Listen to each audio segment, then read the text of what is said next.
Hello दोस्तों, आप सभी लोगों का बहुत बहुत स्वागत है आपके अपने YouTube चैनल एनपी एजुकेशन पर।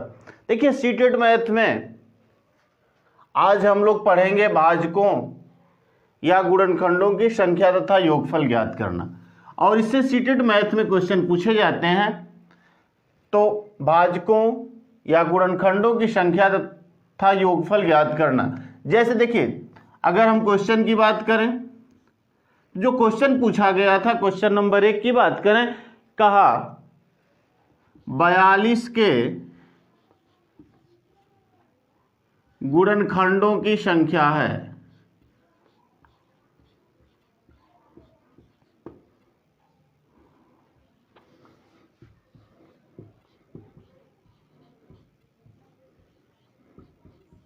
क्वेश्चन था 42 के गुणनखंडों की संख्या है। अब देखिए 42 के गुणनखंडों की संख्या, ऑप्शन दिया गया था ए 7, बी 8, सी जो ऑप्शन था 9 और डी ऑप्शन था 6। देखिए 42 के गुणनखंडों की संख्या। अब गुणनखंडों की संख्या ज्ञात करने के लिए हमको क्या करना होता है, जैसे 42 दिया गया, इसका अभाज्य गुणनखंड ज्ञात करते हैं। आप चाहें तो ऐसे भी कर सकते हैं, जैसे 2 से कटेगा 2 दूनी 4, 2 1 कम 2। अब 2 से नहीं कटेगा, 3 से कटेगा, 3 7 21 यानी 7 से। अर्थात 42 का गुणनखंड कितना हो गया, 2 गुणे 3 गुणे 7, यही हुआ ना। अब देखिए पहले तो अभाज्य गुणनखंड ज्ञात करेंगे, फिर क्या करेंगे, इसको घात के रूप में व्यवस्थित कर लेंगे, यानी 2 के पावर 1 गुणे 3 के पावर 1 गुणे 7 के पावर 1, यही होगा ना, सही। अब अपने मर्जी से सभी के पावर में एक एक जोड़ देना। जैसे पावर 1 है तो यहाँ कितना पावर 2 हो जाएगा, गुणे यहाँ पावर 1 है 2 हो जाएगा, फिर यहाँ भी पावर 1 है 2 हो जाएगा। इसका आपस में गुणा करिए, 2 दूनी 4 दूनी 8, अर्थात कितना हो गया, यानी 42 के गुणनखंडों की संख्या कितनी हो जाएगी, 8 हो जाएगी ना, सही। या आप इतना गुणनखंड नहीं करना चाहते तो देखिए ऐसे भी हम कर सकते हैं। 42 दिया गया है तो कितना 6 7 42 हो सकता है ना। अब देखिए यह तो अभाज्य हो गया, अभाज्य संख्या हो गई, लेकिन ये भाज्य संख्या है, यानी 2 गुणे 3 इसे कट किया जा सकता है। तो 42 बराबर कितना हो गया, 2 गुणे 3 गुणे 7, यही हुआ ना। देखिए 2 गुणे 3 गुणे 7 यानी 2 के पावर 1, 3 के पावर 1 और 7 के पावर 1, यही है। तो जितना पावर था उसमें एक और जोड़ देना अपने मन से और गुणा कर देना है। तो 2 गुणे 2 गुणे 2 यानी 2 दूनी 4 दूनी 8, अर्थात 42 के गुणनखंडों की संख्या या भाजकों की संख्या कितनी है, 8 है। देखिए 42 को कौन कौन संख्याएं विभाजित कर सकती हैं, कहने का मतलब यह, तो प्रत्येक संख्या 1 से विभाजित होती है, 2 से भी विभाजित होगी, 3 से विभाजित होगी, 4 से तो होगी नहीं, 5 से होगी नहीं, 6 से हो जाएगी, 7 से हो जाएगी, 8 से होगी नहीं, 14 से होगी, फिर किससे होगी, देखिए 1 से, 2 से, 3 से, 6 से, 7 से, 7 6 42, 14 से, और किससे 21 से, और किससे तो 42 से। देखिए कुल कितनी संख्या होगी, 1 2 3 4 5 6 7 और 8, यानी 42 को कौन कौन संख्या विभाजित कर रही है, 1 2 3 6 7 14 21 और 42, यानी कुल गुणनखंडों की संख्या कितनी, तो 8 है। और हमने ट्रिक से ऐसे ही निकाल लिया था, ठीक है। देखिए आप चाहें तो ऐसे गुणनखंड कर सकते हैं, चाहे ऐसे अभाज्य गुणनखंड ज्ञात कर सकते हैं। जब आप गुणनखंड ज्ञात कर लीजिए तो उसे करना क्या है, घात के रूप में व्यवस्थित करना है, और प्रत्येक घात में एक जोड़ देना अपने से, यानी 1 था तो 2 कर दिया, 1 था 2 कर दिया, 1 था 2 कर दिया। अब इसका आपस में गुणा किया, 2 दूनी 4 दूनी 8, यानी भाजकों की संख्या कितनी, 8 हो जाएगी ना। चलिए अगले क्वेश्चन की तरफ चलते हैं। देखिए ऐसे ऐसे क्वेश्चन सीटेट के एग्जाम में पूछे जाते हैं। आइए अगले क्वेश्चन की तरफ चलते हैं। Question number 2। देखिए जो क्वेश्चन नंबर 2 दिया गया था वह था संख्या 105। संख्या 105 के गुणनखंडों की संख्या है।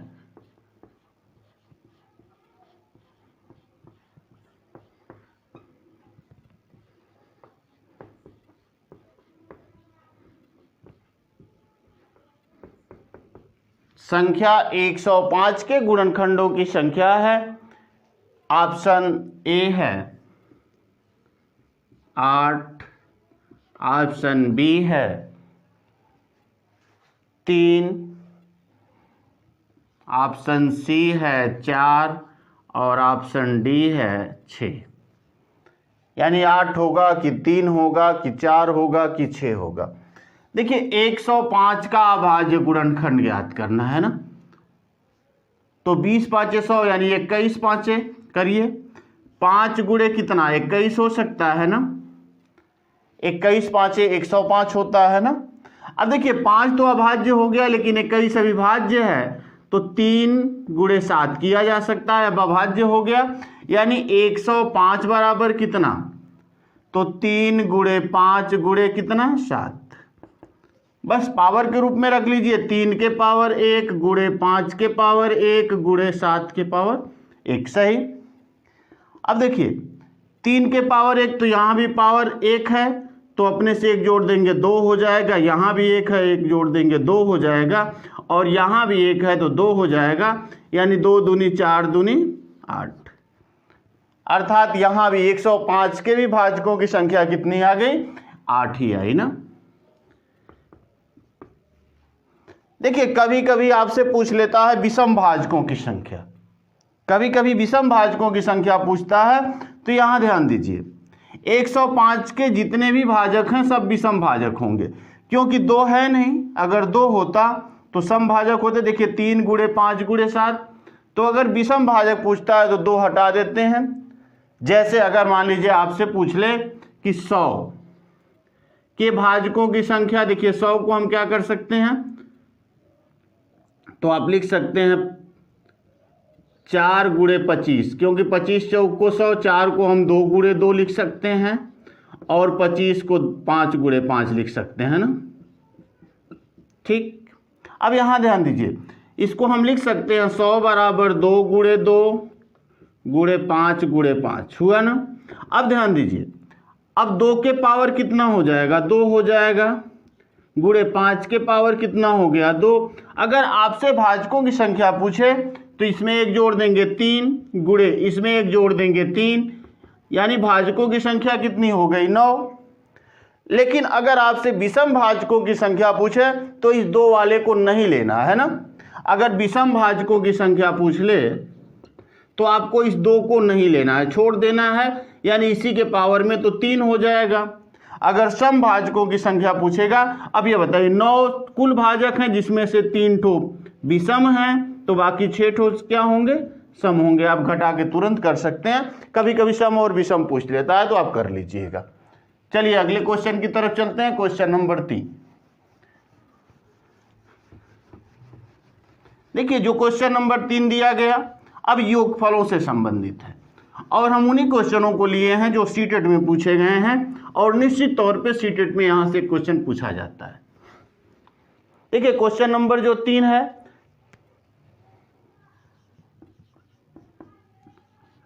96 के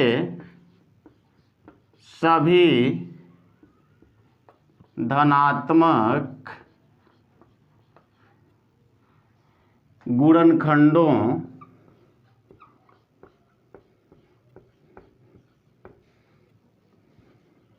का योगफल है।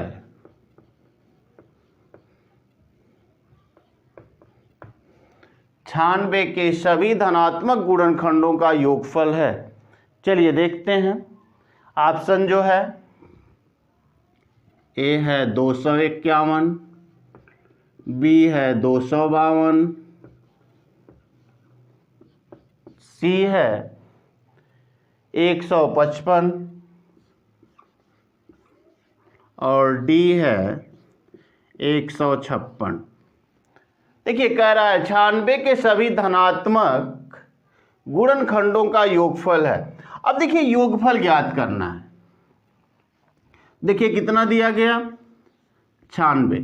सबसे पहले इसका अभाज्य गुणनखंड निकालिए, कितना होगा 12 8 96, यानी 8 गुणे कितना 12 हो जाएगा ना।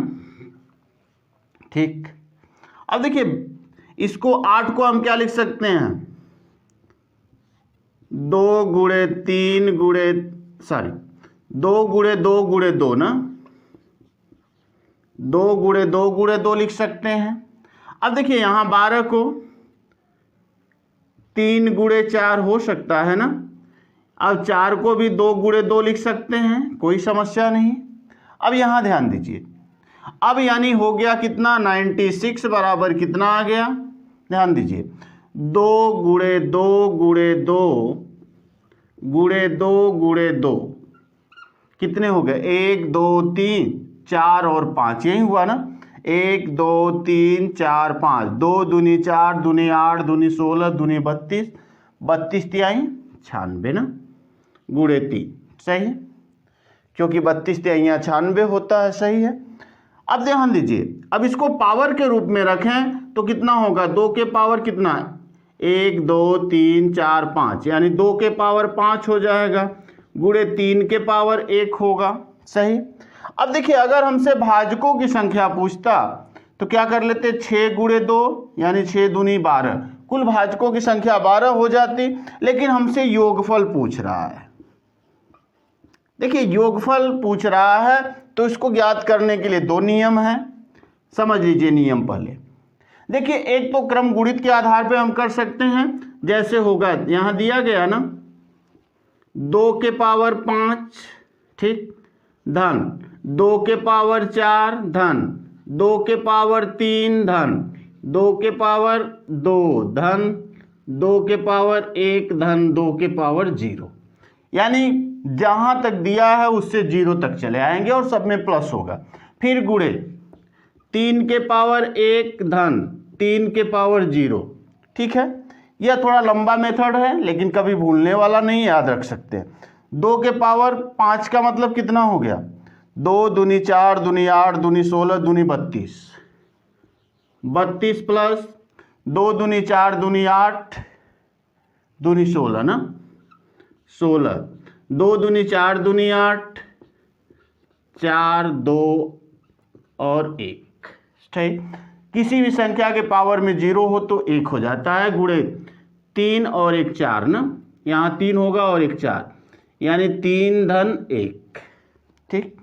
अब जोड़ लीजिए, देखिए कितना हो गया 4 और 3 7, 7 और 8 8 7 15, 15 30 31, 31 और 32 कितना हो जाएगा तो 63 ना, 31 और 32 कितना हो गया 63, 63 गुणे कितना 3 और 1 4, गुणा कर लीजिए 4 तिहाई 12 को 2, ठीक।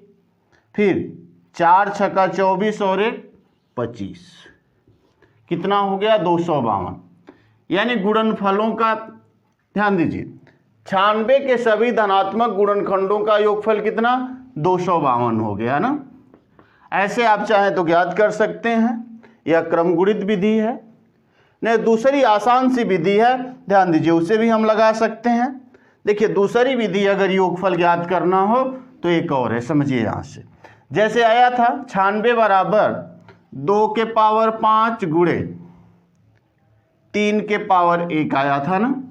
अब ध्यान दीजिए बस कुछ नहीं करना, जैसे 2 के पावर 5 है तो ठीक है उसमें 1 जोड़ लीजिए पावर में, ठीक, और इसके बेस से 1 घटा लीजिए, फिर 2 के पावर 2 माइनस 1, यानी जो चीज़ ये लिखे वही लिख लीजिए, बस पावर में 1 जोड़ देना है, ठीक है, गुणे वही क्रिया अगले संख्या के साथ 3 के पावर 1 है तो 1 जोड़ के 2 कर लीजिए, यानी 3 के पावर 1 धन 1 बटे कितना 3 माइनस यहाँ -1 होगा फिर -1, ठीक।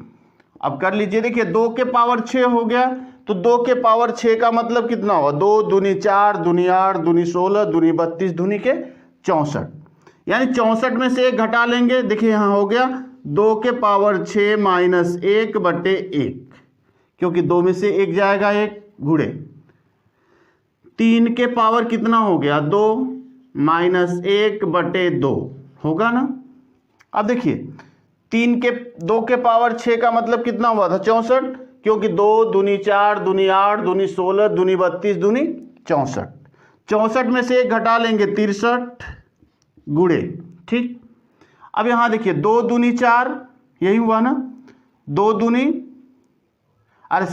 3 तिली के 9, 9 में से 1 जाएगा 8, 8/2, 8 में 2 की भाग कर देंगे तो कितना हो जाएगा 4, अर्थात हो गया 63 गुणे 4 बराबर कितना, तो 252 हो जाएगा ना, 252। देखिए कितना आसान है, दोनों विधि आसान है, जो समझ में आए लगा लीजिए। क्योंकि यहाँ अगर ऐसे दिया जाए तो जहाँ से दिया गया है 2 के पावर 5 प्लस 2 के पावर 4 प्लस 2 के पावर 3 प्लस 2 के पावर 2 प्लस 2 के पावर 1 प्लस 2 के पावर 0, यानी जहाँ से पावर है वहाँ से 0 तक चलना है, सब प्लस करते हुए ना। और देखिए 3 के पावर 1 है तो 3 के पावर 1 धन 3 के पावर 0। अब यहाँ से सबको जोड़ दीजिए, इसको हल करके जोड़ लीजिए और इसको भी जोड़ के आपस में गुणा कर दीजिए, कितना आया 252, जो ऑप्शन नंबर कहाँ दिया गया बी में। चलिए अगले क्वेश्चन की तरफ चलते हैं, क्वेश्चन नंबर 4। देखिए ऐसे ऐसे क्वेश्चन पूछे जाते हैं सीटेट के एग्जाम में, तो निश्चित तौर पे आप 1 नंबर पक्का कर सकते हैं अगर थोड़ा सा ध्यान दें तो।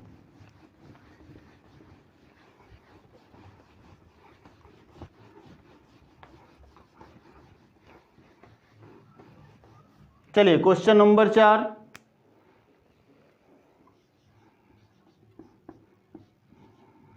सौ के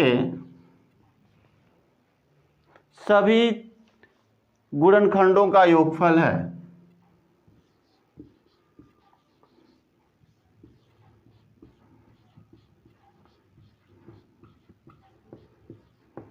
सौ के सभी गुणनखंडों का योगफल है।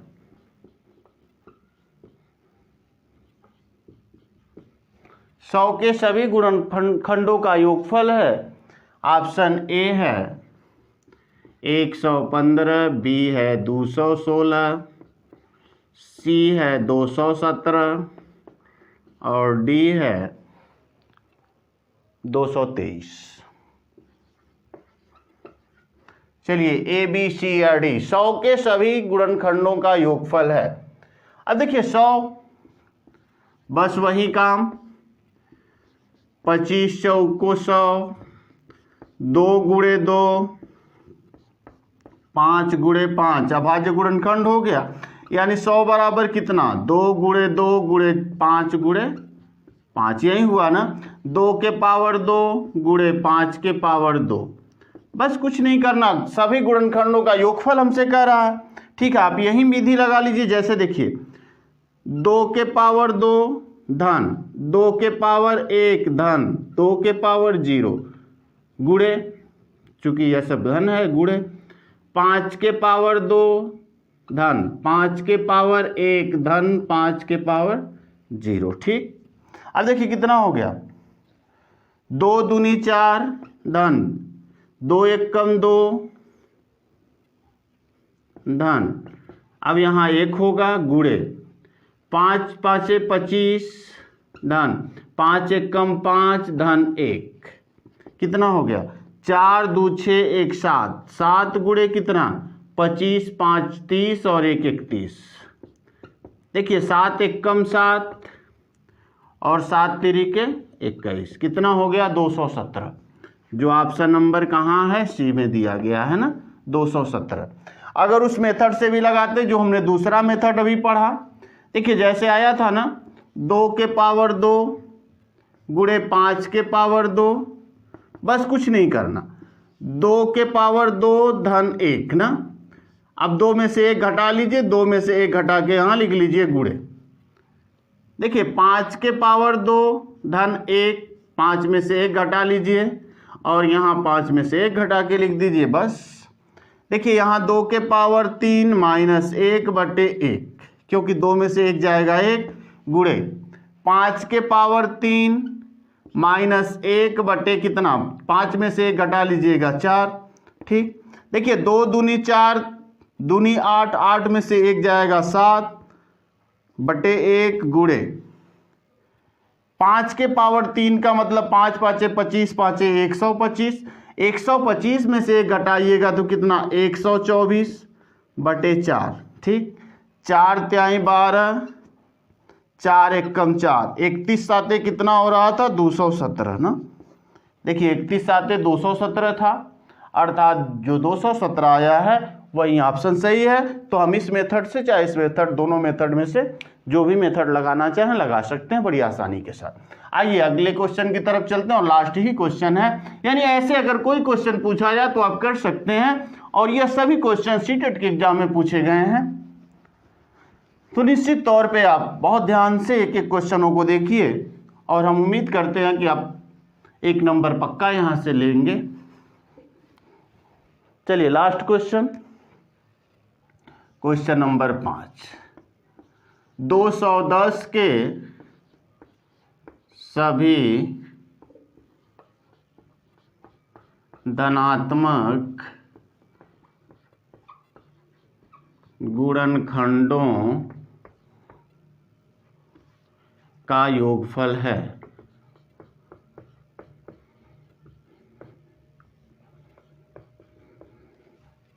दो 210 के सभी धनात्मक गुणनखंडों का योगफल है। ऑप्शन ए है 575, ऑप्शन बी है 573, ऑप्शन सी है 366 और ऑप्शन डी है 576। चलिए ए बी सी या डी कौन सा होगा 210? देखिए कुछ नहीं, बहुत आसान है। 210 यही है ना। देखिए दिया गया है 210, प्रयास करिए, एक बार पेन कापी उठाइए और इसे हल करने का प्रयास कीजिए। देखिए जैसे 210 तो 10 गुणे 21 लिखा जा सकता है, 21 दहा में 210 होगा ना। अब यहां ध्यान दीजिए, 2 5 10 हो जाएगा, 2 5 10 और यह कितना 3 7 21। ठीक, अर्थात 210 बराबर कितना हो गया, तो 2 गुणे 3 गुणे 5 गुणे 7 ना। अब देखिए अगर इसे पावर के रूप में व्यक्त करते तो 2 के पावर 1 गुणे 3 के पावर 1 गुणे 5 के पावर 1 गुणे 7 के पावर 1। बस देखिए क्रम गुणित विधि लगा दीजिए, 2 के पावर 1 धन 2 के पावर 0 ना, क्योंकि योगफल। ठीक, 2 के पावर 1 धन 2 के पावर 0 गुणे 3 के पावर 1 धन 3 के पावर 0 गुणे 5 के पावर 1 धन 5 के पावर 0 गुणे 7 के पावर 1 धन 7 के पावर 0 ना। अब कर लीजिए, देखिए कितना हो गया, 2 के पावर 1 का मतलब 2 धन 1 गुणे 3 धन 1 गुणे 5 धन 1 गुणे 7 धन 1, यही होगा ना। देखिए 5 के पावर 1 का मतलब 5 और 5 के पावर 0 का मतलब 1, 7 के पावर 1 का मतलब 7, 7 के पावर 0 का मतलब 1 ना। कितना हो गया 3 गुणे 4 गुणे 6 गुणे 8। ठीक है, अब देखिए कितना हो गया, 8 6 48, 48 गुणे कितना हो गया 3 चौक को 12। ठीक, 12 वाट है, कितना होगा 96, 9 6 हासिल लगा 9 ना, 12 वाट है 96 हासिल लगा 9, 12 चौक 48, 48 और 9 कितना होगा 57, 48 और 9 कितना हो जाएगा 57, कितना हो गया 576, जो ऑप्शन नंबर डी में दिया गया है। तो हम ऐसे कर सकते हैं, या दूसरा मेथड जो था आप लगा सकते हैं। अब जैसे भी हल करना चाहें, चाहे इस मेथड से अच्छा लग रहा हो, पहले आप अभाज्य गुणनखंड कर लीजिए। देखिए यहाँ हमने अभाज्य गुणनखंड कर लिया इसका। अब अभाज्य गुणनखंड करने के बाद उसको घात में व्यवस्थित कर लीजिए, फिर क्रम गुणित का नियम लगा के आप कर सकते हैं। ठीक, तो देखिए आज के लिए इतना ही। फिर अगले पार्ट में हम लोग गणित से यानी सीटेट गणित से संबंधित जो सीटेट में क्वेश्चन पूछे गए हैं उन प्रश्नों को लेके आएंगे। बस एक दो पार्ट और होंगे जिसमें हम टीएलएम को भी पढ़ेंगे, फिर इसके बाद हम लोग पेडागॉजी को पढ़ेंगे। तब तक के लिए धन्यवाद।